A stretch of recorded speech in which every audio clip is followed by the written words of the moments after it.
Vamos para a próxima matéria que o Intercept publicou no mesmo dia, porque o Brazão foi pro Metrópolis tentar se defender. O Washington Quaquá, que é o vice-líder do PT no Rio, também defendeu ele, porque eles também têm interesses eleitorais lá no Rio. E olha o seguinte, o Domingos Brazão, queridos, esse cara que falam que muita gente tá falando que é um bosta, que foi revelado aí na delação, já matou um vizinho e foi preso por corrupção. Ele é o homem apontado como mandante da morte de Marielle. Apontado por Rony Lessa como mandante da morte de Marielle Franco, Domingos Brazão é o líder do clã familiar e teria agido em vingança contra Marcelo Freixo. Vamos entender aqui nessa matéria. Domingos Brazão foi apontado pelo ex-policial Rony Lessa como um dos mandantes da morte de Marielle Franco e de Anderson Gomes, em crime cometido em março de 2018. Essa informação foi publicada de forma exclusiva pelo Intercept Brasil nesta terça-feira, dia 23 de janeiro de 2024. Domingos Brazão nega qualquer envolvimento com o crime. Em entrevista ao site Metrópolis, ele foi veemente em rebater as acusações. Nós também havíamos falado com o seu advogado, Márcio Palma, que disse desconhecer essa informação da delação dada por Rony Lessa. Lessa está preso desde março de 2019 e é acusado de ter disparado a submetralhadora usada no crime. Mas quem é Domingos Brazão e por que ele teria sido contratado por um ex-policial do BOPE para executar... Porque ele teria contratado um ex-policial do BOPE para executar a vereadora do PSOL. Domingos é o mais novo dos 6 irmãos da família Brazão, mas é ele quem lidera o clã político do grupo. Foi também o primeiro a entrar na política, ainda em 96, quando se elegeu vereador da cidade do Rio de Janeiro pelo PL. 2 anos depois, pelo PTdoB, ele conquistou uma cadeira na Assembleia Legislativa do Rio de Janeiro, a Alerj. Em 2000, ele saiu candidato a prefeito, amargou o 8º lugar nas disputas, mas ganhou ainda mais poder e visibilidade, que lhe garantiriam consecutivas reeleições, na época filiado ao MDB. Outros dois irmãos seguiriam seus passos. Chiquinho Brazão, vereador do Rio de Janeiro entre 2004 e 2018, e deputado estadual pelo Avante há 5 anos, e Pedro Brazão, o primogênito, que entrou apenas em 2018 nas disputas eleitorais pelo Partido da República, o PR. Domingos Brazão só abandonaria o cargo de deputado estadual em 2015 para assumir uma cadeira de conselheiro no Tribunal de Contas do Estado, o TCE. Na época, o então governador Luiz Fernando Pezão nomeou Brazão após ele ter sido escolhido na sessão plenária da Alerj, onde recebeu 61 dos 66 votos. Também se desfiliou do MDB para assumir o posto. Esse posto dele no Tribunal de Contas, gente, dá para ele, no Rio de Janeiro, poder, tá? Poder. Não é à toa que esse cara, e aí você tem a ligação miliciana, não é à toa que esse cara já foi considerado como investigado logo no começo. Então é bem... Existe uma solidez para estar investigando ele, existe uma solidez pro Rony Lessa eventualmente estar falando no nome dele numa delação. Esse cara tem muitas pontas aí com a situação do crime organizado do Rio de Janeiro. Na época, então, o governador Pezão nomeou Brazão, ele recebeu 61 dos 66 votos. Também se desfiliou do MDB para assumir o posto. Vamos entender aqui o que aconteceu. Domingos Brazão já foi preso e tem a vida marcada por denúncias de corrupção. Seus anos na Alerj foram marcados por denúncias de corrupção, aumento patrimonial suspeito, compra de voto e improbidade administrativa. Em 2011, esse cara era a chapa do Eduardo Cunha, tá, gente? Lembra do golpe da Dilma? Que estão os bolsonaristas pegando a foto do Brazão com a camisa da Dilma. O Eduardo Cunha fez campanha pela reeleição da Dilma. E a gente sabe quem ele é. Né? Depois foi ser base, apoiou o Aécio e foi ser base do bolsonarismo no Rio. Em 2011, ele chegou a ter o mandato cassado por fazer assistencialismo com a ONG Centro de Ação Social Gente Solidária, ligada à família dele, mas recuperou na justiça o direito ao cargo. Ao longo dos mandatos, o clã Brazão passou a investir pesado no ramo dos combustíveis e acumulou uma fortuna. Domingos conquistou o primeiro milhão em 2006 e 4 anos depois declarou um patrimônio superior a 5 milhões. Mas o valor pode ser bem maior. Segundo Chico de Góes, no livro Os Bens que os Políticos Fazem, por diversas vezes Brazão declarou participação societária menor nas empresas do que realmente tinha. Não é correta a informação constante no TRE que sua cota de 50% do posto gasolina Imperador em Pavuna limitava-se em 65 mil reais. Na junta comercial, ele constava como sócio desde 2010, com participação de 105 mil, diz o trecho do livro. Domingos Brazão já matou um homem atirando nele pelas costas. Em março de 1987, quando tinha 22 anos, Domingos Brazão matou a tiros um homem e feriu outro por conta de uma desavença entre vizinhos. O inquérito policial mostrou que ele perseguiu 2 homens e efetuou 2 disparos pelas costas. Ele alegou legítima defesa, o caso nunca foi submetido a júri popular e tramitou durante 15 anos, até a denúncia ser rejeitada pela Corte Especial do Tribunal de Justiça, quando Brazão era deputado estadual.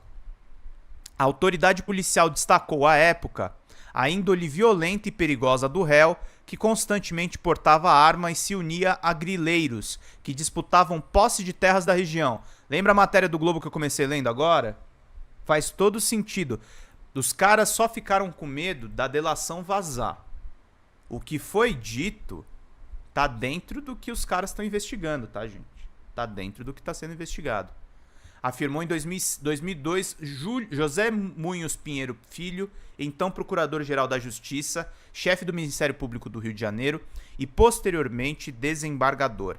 Essa união com os grileiros que acompanhou a família Brazão nos negócios e nos gabinetes, o próprio Domingos chegou a ser investigado pela polícia por invadir áreas de proteção ambiental e vender lotes ilegalmente, mas o processo não deu em nada. Segundo Góes, João do Aterro, taxista e amigo pessoal de Domingos, foi sócio de Chiquinho e Pedro numa empresa de autopeças e veículos. Ele foi acusado de adulterar combustíveis, grilagem de terras e venda de tratores roubados e acabou assassinado em maio de 2008, quando estava brigando com a família. João do Aterro era amigo de outro funcionário de Brazão, o advogado Marcelo Pena, lotado no gabinete do deputado estadual até maio de 2009. Ele foi preso em uma operação da Polícia Civil do Rio, que investigava um grupo de milicianos na Anchieta, na zona norte da cidade, e pertencia ao grupo batizado de Milícia do Mirra, por ser liderada pelo ex-policial militar Fabrício Fernandes Mirra. Por que a investigação da Marielle não avançou, gente? Que muita gente só atribui ao Bolsonaro. E por conta da ligação da polícia. O grupo teria sido contratado por milicianos de Rio das Pedras, zona oeste do Rio, reduto eleitoral dos Brazão, para matar 2 pessoas, Marcelo Freixo e o delegado Vinícius Jorge. As disputas de Brazão e Marcelo Freixo. Ao longo dos mandatos na Alerj, Brazão colecionou brigas com um deputado em especial, Marcelo Freixo, eleito em 2007 pelo PSOL. Marielle Franco, assassinada a tiros em 2018, trabalhou como assessora de Freixo por 10 anos até ser eleita vereadora em 2016. Logo em seu primeiro ano de mandato, Freixo tentou emplacar uma CPI para investigar o dinheiro vindo das partidas de futebol. Segundo o livro Os Bens que os Políticos Fazem, de Chico de Góes, Brazão, amigo do ex-presidente do Vasco, Eurico Miranda, lutou bravamente para derrotar o colega da Alerj. Ele ainda deixou um recado. O Romário já dizia que quem chega agora não senta na janela não, vai demorar um pouquinho para dar um olé em todo mundo. Não passa direto de júnior para a seleção brasileira, demora um pouquinho para dar um olé na maioria dos veteranos que estão aqui, disse Brazão no plenário. No ano seguinte, no entanto, o Júnior conseguiu a aprovação e presidência de uma CPI para investigar as milícias no Rio de Janeiro. No relatório final elaborado pela equipe de Freixo, Domingos e Chiquinho são citados como influentes políticos em bairros dominados pelos milicianos, mas não chegam a ser indiciados. O ex-vereador Nadinho, assassinado em 2009, ligado à milícia, prestou depoimento à CPI e relatou que Domingos Brazão havia feito campanha em Rio das Pedras no ano anterior. Em áreas dominadas por milicianos, são liberadas apenas propagandas eleitorais de políticos amigos. Apesar de não ter indiciado Brazão no final da CPI, Freixo seguiu incomodado com o ex-deputado. Ele tentou barrar em 2015 a indicação de Brazão ao TCE, não deu certo. Brazão foi escolhido pela casa para assumir o cargo de conselheiro no tribunal. O único partido a se opor foi o PSOL de Freixo, mas sem sucesso. 2 anos depois, Domingos Brazão seria preso na Operação Quinto do Ouro, um desdobramento da Lava Jato no Rio, que investigou o esquema de pagamento de propina entre agentes do Estado e empresas contratadas por órgãos públicos. Ele foi preso temporariamente em março de 2017, mas foi liberado depois. Viu o Leandro falando ontem na live das 21, achei coerente que ele defende a participação do Bozo. Nisso não acredito, mas acredito que tem mais coisa aí, não acredito... como é que é? Não acredito nessa H. Cortou aqui. Mas acho que esse texto aí do DCM eu não achei, não. Eu sei que... Eu acho que o negócio tá rodando nessa história de vingança do Freixo só. Não, então, eu li agora há pouco uma notícia, não é só a vingança do Freixo. A vingança do Freixo é uma das coisas. O Globo tá apurando agora que tem a questão da disputa do território. Nessa matéria do Intercept, que é de ontem, que é anterior ao do Freixo, eles estão falando aqui. O Brazão tem posto de gasolina, tem uma disputa na zona oeste do Rio em área de milícia. Foi isso, gente. Foi isso. E isso sim talvez se conecte com os bolsonaros. Porque os bolsonaros, eles se elegeram nessa base do voto de milícia. É aí que a gente chega. É aí que realmente vai. E deixa eu pegar aqui uma coisa só que chegou pra mim agora.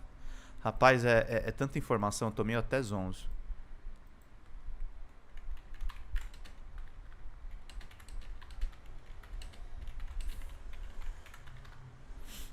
Espera um pouquinho. Fico até meio zonzo. Mas vamos lá então, vamos seguindo aqui pra todo mundo ficar por dentro de tudo. Vamos voltar aqui. 2 anos depois, Domingos Brazão seria preso na Quinto do Ouro. Foi preso temporariamente em março de 2017 e aí foi liberado depois. É isso, Xanda, é isso que eu tô falando pra vocês. Não é só a vingança com o Freixo, não. Freixo, mas é uma das pontas da coisa. O Freixo, a vingança do Freixo explica por que foi a Marielle a ser morta. Eles não queriam matar a Marielle, gente. Esqueçam. A Marielle era um peixe pequeno, mas foi o que eles conseguiram chegar. Eles queriam matar o Freixo. Eles queriam matar o Freixo por uma disputa territorial de área de milícia. É essa a questão, não é pessoal. É o perigo que o Freixo representava, porque as milícias... E aí tem uma coisa também contraditória, que é o seguinte.